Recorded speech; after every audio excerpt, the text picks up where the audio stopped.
Hello दोस्तों, study with एनु में मैं एनु आपका स्वागत करती हूँ। और आज है हमारा पार्ट 6 समसमाई क्रॉनिकल में। तो आपको पता ही है कि मैं मई मंथ की क्रॉनिकल्स करा रही हूँ मैगजीन ये। तो समसमाई क्रॉनिकल में पार्ट 5 है आज, और आज हम पार्ट 5 में क्या पढ़ने वाले हैं। तो आपको पता ही है कि मैं ऑलरेडी आपको राज्य समाचार करा चुकी हूँ, राष्ट्रीय करा चुकी हूँ, आर्थिकी करा चुकी हूँ, तो और अंतर्राष्ट्रीय करा चुकी हूँ। इसके साथ साथ मैंने क्वेश्चन आंसर्स का एक पार्ट था जो लास्ट में इस मैगजीन में दिया हुआ है, वो भी करा चुकी हूँ। तो अब पाँचवा पार्ट करने वाले हैं, छठा पार्ट करने वाले हैं, सॉरी। आज पार्ट 6 है। 5 पार्ट्स हम कंप्लीट कर चुके हैं, आज पार्ट 6 है। तो आज हम करेंगे विज्ञान एवं प्रौद्योगिकी। ठीक है, तो चलिए स्टार्ट करते हैं विज्ञान एवं प्रौद्योगिकी। तो चलिए स्टार्ट करते हैं। तो उसको थोड़ा सा कर लेते हैं बड़ा और फिर शुरू हो जाते हैं। तो गया मिशन का समापन। तो 27 मार्च 2025 को यूरोपीय अंतरिक्ष एजेंसी ईएसए ने अपने गया मिशन को समाप्त करने की घोषणा करी। मिशन का आरंभ गया को दिसंबर 2013 में लॉन्च किया गया था, जिसका उद्देश्य मिल्की वे का विस्तृत 3 आयामी मानचित्र बनाना था। स्थान: ये अंतरिक्ष यान लगभग 1.5 मिलियन किलोमीटर की दूरी पर लेग्रांज बिंदु 2 L2 पर स्थित था, जिससे इसे बिना किसी खगोलीय हस्तक्षेप के ब्रह्मांड का अवलोकन करने की अनुमति मिली। अब आते हैं डेटा संग्रह पे। तो गया ने अपने संचालन के दौरान लगभग 3 ट्रिलियन अवलोकनों के साथ 2 अरब सितारों और खगोलीय वस्तुओं का डेटा एकत्र किया, जिससे 13,000 से अधिक वैज्ञानिक प्रकाशन हुए। प्रमुख तकनीकी विशेषताएं: गया में 2 टेलीस्कोप और 1 डिजिटल कैमरा है, जिसमें लगभग 1 अरब पिक्सल है, जो इसे अंतरिक्ष में सबसे बड़ा कैमरा बनाता है। ठीक है, नेक्स्ट। भविष्य की डेटा रिलीज। गया के डेटा का विश्लेषण जारी रहेगा, जिसमें डेटा रिलीज 4 2026 में और अंतिम विरासत सूची 2030 के अंत से पहले जारी होने की योजना है। नेक्स्ट न्यूज़ है भास्कराचार्य राष्ट्रीय अंतरिक्ष अनुप्रयोग एवं भू सूचना संस्थान में CAG का समझौता। तो ये हमारी आज की दूसरी न्यूज़ है। तो 27 मार्च 2025 को भारत के नियंत्रक महालेखा परीक्षक कैग ने भास्कराचार्य राष्ट्रीय अंतरिक्ष अनुप्रयोग एवं भू सूचना संस्थान के साथ एक समझौता ज्ञापन पर हस्ताक्षर किए। संस्थान का उद्देश्य BISAGN का उद्देश्य भू-स्थानिक प्रौद्योगिकी में अनुसंधान, विकास और प्रौद्योगिकी प्रबंध करना है। ये इलेक्ट्रॉनिक्स और सूचना प्रौद्योगिकी मंत्रालय के तहत एक स्वायत्त वैज्ञानिक समाज है। स्थान: ये संस्थान गांधीनगर, गुजरात में स्थित है और इसमें 3 प्रमुख क्षेत्र उपग्रह संचार, भू सूचना विज्ञान और भू स्थानिक प्रौद्योगिकी सेवाएं।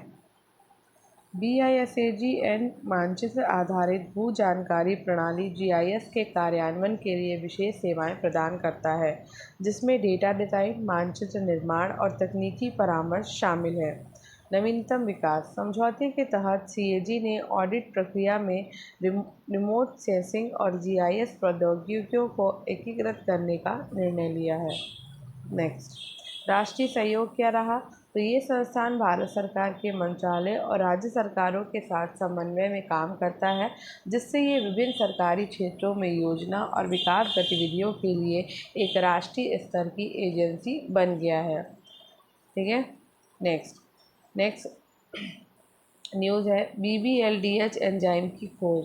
तो हाल ही में हुए एक अनुसंधान में वैज्ञानिकों ने BBLDH नामक एक एंजाइम की पहचान की है, जो लाइम रोग के बैक्टीरिया बोरीला बर्डगोफेरी के लिए महत्वपूर्ण है। लाइम रोग का परिचय देख लेते हैं। ये बैक्टीरिया संक्रमित काले पैर वाले टिक के काटने से होता है और इसके लक्षणों में बुखार, थकान और विशिष्ट बुल्स आदि दाने शामिल हैं।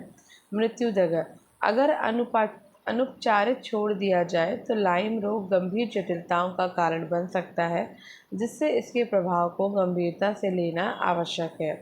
BBLDH की भूमिका क्या है? तो बैक्टीरिया के मेटाबॉलिक प्रक्रियाओं के लिए आवश्यक है और ये पायरुवेट को लैक्टक में परिवर्तित करने में मदद करता है, जो बैक्टीरिया की वृद्धि और संक्रामकता के लिए महत्वपूर्ण है।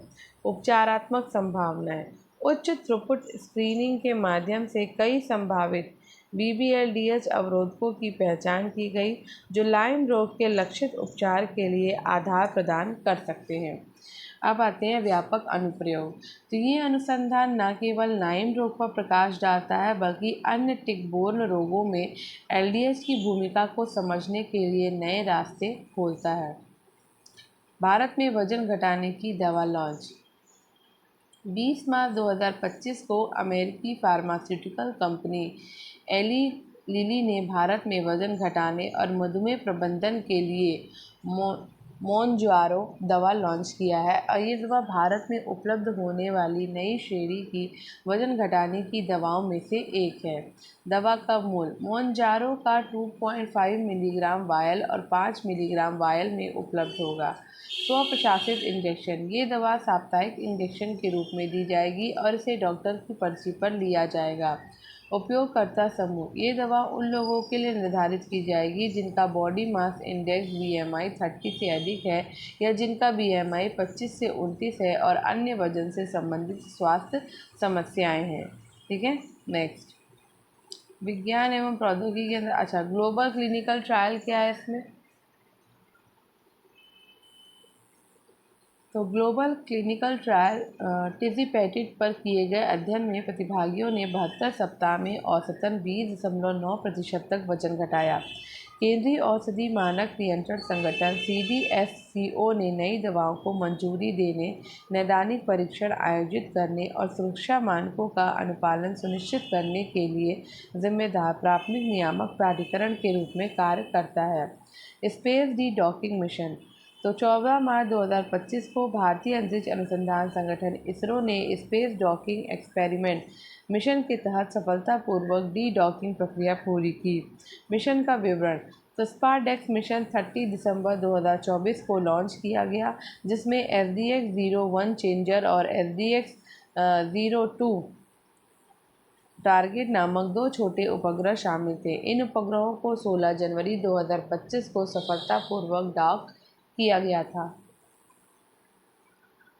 अब आते हैं डी डॉकिंग प्रक्रिया पर। तो डी डॉकिंग 13 मार्च 2025 को 460 किलोमीटर की गोलाकार कक्षा में हुई। ये प्रक्रिया अत्यधिक सटीकता और कम बल के साथ पूरी की गई है। भविष्य की योजनाएं। ये उपलब्धि भारत के आगामी मिशनों जैसे कि चंद्रयान 4, गगनयान और भारतीय अंतरिक्ष स्टेशन के निर्माण में सहायक होगी। तकनीकी महत्व। स्पारडेक्स ने इन स्पेस डॉकिंग और डी डॉकिंग क्षमताओं का प्रदर्शन किया जो उपग्रहों की उम्र बढ़ाने और अंतरिक्ष अन्वेषण में क्रांतिकारी बदलाव ला सकती है। सफलता का प्रभाव। ISRO ने इस प्रक्रिया को पहली बार में ही सफलतापूर्वक पूरा किया, जिससे भारत उन्नत अंतरिक्ष तकनीकों में अग्रणी देशों में शामिल हो गया है। जीन संपादित नॉन ब्राउनिंग केले का विकास। 11 मार्च 2025 को ब्रिटेन की बायोटेक कंपनी ट्रोपिक ने एक जीन संपादित केला पेश किया जो ब्राउनिंग का प्रतिरोध करता है। ये नवाचार खाद्य सुरक्षा और स्थिरता के लिए महत्वपूर्ण कदम साबित हो सकता है। फसल बर्बादी। हर साल लगभग 50% केले की फसल बर्बाद होती है, जिससे खाद्य अपशिष्ट और पर्यावरणीय प्रभाव बढ़ता है। जीन संपादन प्रक्रिया। इस केले के विकास में पॉलीफेनोल ऑक्सीडेज उत्पादन के लिए जिम्मेदार जीन को रोक लगाया गया, जिससे फल की आकर्षक उपस्थिति बनी रहती है। पर्यावरणीय प्रभाव। ट्रोपिक का दावा है कि उनके केले CO2 उत्सर्जन को उस स्तर तक कम कर सकते हैं जो 2 मिलियन कारों की सड़क से हटाने के बराबर है। अन्य फसलों पर प्रभाव। सफल नॉन ब्राउनिंग केले की तकनीक अन्य फसलों जैसे टमाटर और खरबूजे पर भी लागू की जा सकती है। वैश्विक बाजार में प्रवेश। ट्रोपिक ने पहले ही फिलीपींस, कोलंबिया और अमेरिका में अपने केले के लिए नियामक अनुमोदन प्राप्त कर लिया है। नेक्स्ट, भारत में GM खाद्य फसलों पर प्रगति। तो 21 मार्च 2025 को जैव प्रौद्योगिकी विभाग DBT, ठीक है, के सचिव ने घोषणा की कि भारत में आनुवंशिक रूप से संशोधित GM खाद्य फसलों पर अच्छा शोध और विकास हो रहा है। GM फसलें वे पौधे हैं जिनमें जैव प्रौद्योगिकी के माध्यम से उनके आनुवंशिक गुणों में बदलाव किया जाता है। इनमें कीट प्रतिरोध, सूखा प्रतिरोध और उच्च पोषण जैसे लाभकारी गुण जोड़े जाते हैं। नेक्स्ट, इसकी मुख्य बिंदु। तो भारत में GM फसलें जो हैं तो वो है कौन सी? BT कपास है, तो 2002 में पेश की गई, ये भारत की एकमात्र वाणिज्यिक जीएम फसल है। ठीक है, ये याद रखना है। उसके बाद है बीटी बैंगन, 2010 में अनुमोदित हुआ ये, और लेकिन इसे प्रतिबंधित किया गया है। ठीक है, फिर है जीएम सरसों, 2022 में अनुमोदित, परंतु कानूनी मुद्दों का सामना ये कर रही है। ठीक है, गोल्डन राइस अभी भी अनुसंधान प्रक्रिया में है। ठीक है, और तो यहाँ पे इस समय बीटी कपास ही खाली चल रही है आपकी। ठीक है, बाकी सब ट्रायल में है, कुछ बंद हो गई। भारत की जैव अर्थव्यवस्था, इंडिया बायोनॉमिक रिपोर्ट 2025 के अनुसार भारत की जैव अर्थव्यवस्था ने 2014 में 10 बिलियन डॉलर से 2024 में 165.7 बिलियन डॉलर तक की वृद्धि की। ये 16 गुना बढ़ोतरी को दिखाता है। राज्यवार योगदान, महाराष्ट्र का योगदान 21% है, 35 बिलियन डॉलर, कर्नाटक का 19% है, 32 बिलियन डॉलर, और तेलंगाना का 12% 19 बिलियन डॉलर है।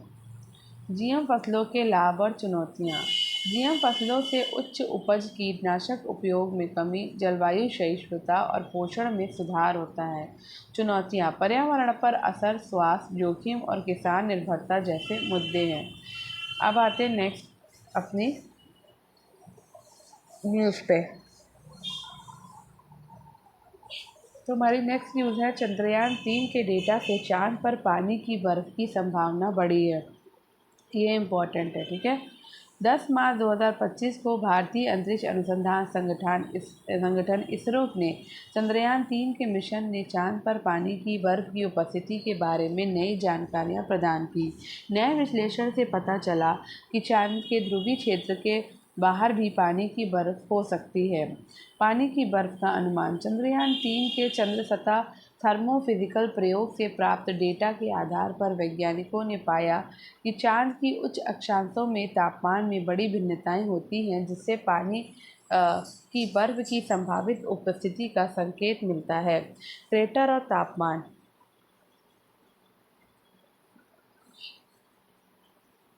चेस्टियर ने चांद की सतह और सतह के नीचे तापमान मापने में मदद की, जिसमें 60 डिग्री सेल्सियस का तापमान अंतर पाया गया। ये अत्यधिक तापीय असंवेदनशीलता चांद के सतह के संगठन और विकास को समझने में मदद करती है। उल्का पिंड प्रभाव, वैज्ञानिकों ने यह भी बताया कि ऊंचाई पर स्थित ढलान वाले क्षेत्र जो सीधे सूर्य का सामना नहीं कर रहे हैं, वे ध्रुवीय क्षेत्रों के समान वातावरण प्रदान कर सकते हैं और सतह के नीचे पानी की बर्फ को समाहित कर सकते हैं। नेक्स्ट, पानी की बर्फ का महत्व। तो चांद पर पानी की बर्फ की उपस्थिति भविष्य के मानव मिशनों के लिए महत्वपूर्ण संसाधन हो सकती है, जैसे कि नासा का आर्टेमिस कार्यक्रम, जो चांद पर स्थायी मानव उपस्थिति स्थापित करने का प्रयास कर रहा है। प्रकाशन, ये अध्ययन कम्युनिकेशन अर्थ एंड एनवायरनमेंट पत्रिका में प्रकाशित हुआ है, जो चांद पर पानी की बर्फ के संभावित स्थानों को पहचानने में मदद करेगा और भविष्य के मिशनों की योजना बनाने में सहायक होगा। नेक्स्ट, 2050 तक 44 करोड़ भारतीय हो सकते हैं मोटापे के शिकार। 9 मार्च 2025 को प्रकाशित द लेंस के अध्ययन के अनुसार भारत में मोटापे और अधिक वजन वाले लोगों की संख्या तेजी से बढ़ रही है। ये समस्या 2050 तक और गंभीर हो सकती है, जिससे स्वास्थ्य और आर्थिक प्रभाव गहरा हो सकता है। मुख्य तत्व, मोटापे की परिभाषा। अध्ययन में बॉडी मास इंडेक्स बीएमआई का उपयोग किया गया। वयस्कों में बीएमआई 30 से अधिक हो मोटापा और 25 से 30 के बीच को अधिक वजन माना गया है। बच्चों और किशोरों के लिए आयु और लिंग आधारित सिफारिशें लागू होती हैं। वर्तमान स्थिति, 2021 में भारत में 18 करोड़ वयस्क मोटापे से ग्रस्त थे। भारत ने उस वर्ष सबसे अधिक वजन वाले किशोरों की संख्या 16.8 मिलियन लड़के और 13 मिलियन लड़कियां दर्ज करी। भविष्यवाणी, 2050 तक भारत में लगभग 44 करोड़ लोग मोटापे से ग्रस्त हो सकते हैं, जिसमें पुरुषों की संख्या 218 मिलियन और महिलाओं की संख्या 231 मिलियन होने का अनुमान है। आर्थिक प्रभाव। मोटापे के कारण भारत को 2019 में $28.95 बिलियन जीडीपी का 1% का आर्थिक नुकसान हुआ। ये लागत 2050 तक $81.53 बिलियन जीडीपी का 1.57% तक पहुंच सकती है। कारण और समाधान। उच्च कैलोरी वाले प्रसंस्कृत खाद्य पदार्थों का बढ़ता उपभोग, शहरीकरण और शारीरिक गतिविधियों की कमी मोटापे के प्रमुख कारण हैं। समाधान के लिए पारंपरिक खाद्य प्रणाली को बनाए रखना, अस्वास्थ्यकर खाद्य पदार्थों पर कर लगाना और राष्ट्रीय स्तर पर जागरूकता अभियान चलाना आवश्यक है। नेक्स्ट न्यूज़ है स्टारशिप अंतरिक्ष यान। तो 6 मार्च 2025 को स्पेसएक्स के स्टारशिप अंतरिक्ष यान ने अपनी 8वीं परीक्षण उड़ान के दौरान फिर से विस्फोटित होकर फिर असफल हो गया। ये विस्फोट दक्षिण टेक्सास से उड़ान भरने के कुछ ही मिनटों बाद हुआ, जब अंतरिक्ष यान नियंत्रण से बाहर हो गया और इसके इंजन बंद हो गए। उड़ान का विवरण। स्टारशिप ने अपने सुपर हैवी बूस्टर के साथ उड़ान भरी, जिसे सफलतापूर्वक वापस लॉन्च टावर पर उतारा गया। हालांकि ऊपरी चरण ने नियंत्रण खो दिया और विस्फोट हो गया, जिससे कैरेबियन और फ्लोरिडा के ऊपर मलबा गिरा। पिछली असफलता। जनवरी में भी इसी तरह की घटना हुई थी, जब विस्फोट के कारण टर्क्स एंड कैंकोस द्वीप समूह पर मलबा गिरा था और एक वाहन को नुकसान पहुंचा था। सुधार और जांच। स्पेसएक्स ने इस बार इंजनों के फीड लाइन्स और प्रोपेलेंट तापमान में सुधार किया था, लेकिन फिर भी विफल रहा। FAA ने एक जांच शुरू की और स्पेसएक्स को सुरक्षा उपायों को सुनिश्चित करने के लिए कहा है। भविष्य की योजनाएं। नासा ने स्टारशिप को इस दशक के अंत में चंद्रमा पर अंतरिक्ष यात्रियों को उतारने के लिए बुक किया।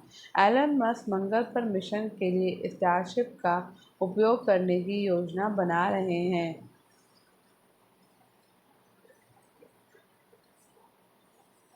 Mock satellites. इस उड़ान में मॉक सैटेलाइट्स का उपयोग किया गया था, जो भविष्य के मिशनों के लिए अभ्यास के रूप में थे और स्टारलिंक इंटरनेट सैटेलाइट्स की तरह थे। सेमी क्रायोजेनिक इंजन का परीक्षण। तो 4 मार्च 2025 को भारतीय अंतरिक्ष अनुसंधान संगठन इसरो ने सेमी क्रायोजेनिक इंजन पर एक महत्वपूर्ण परीक्षण सफलतापूर्वक किया, जिसमें लॉन्च व्हीकल बूस्टर चरणों के लिए